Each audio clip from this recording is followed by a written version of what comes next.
Hi, I'm Dorothy. So slavery was widespread in Arkansas during the lead up and initiation of its membership into the United States. However, during that time, the treatment of slaves varied significantly depending on whether the slave was held in an urban or rural setting. The most obvious difference in slave ownership between rural and urban areas was the size of the ownership body.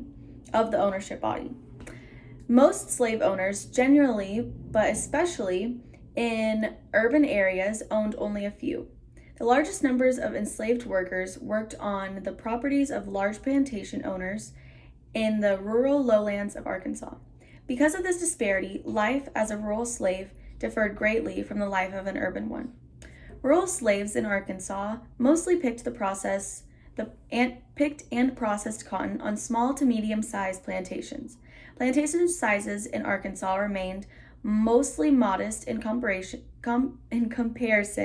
to the cash crop powerhouses of states like Alabama and South Carolina. The vast majority of rural slaves in Arkansas worked as field hands. The work was harsh and difficult.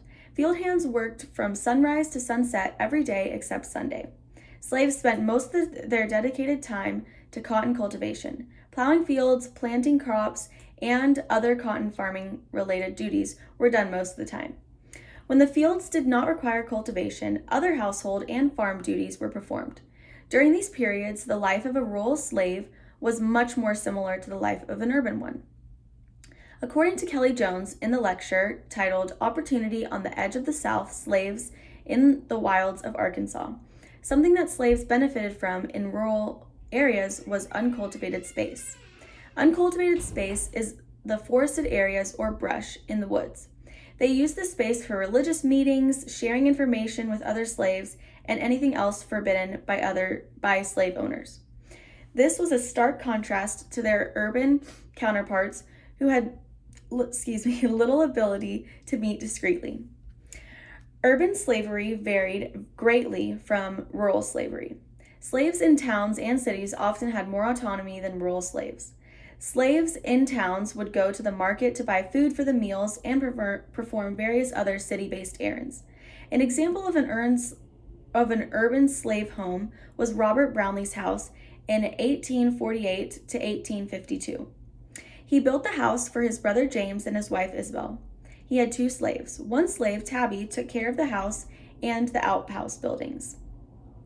Isabel Brownlee was very sickly, and she took her passions out on Tabby, which we know means she treated her very poorly.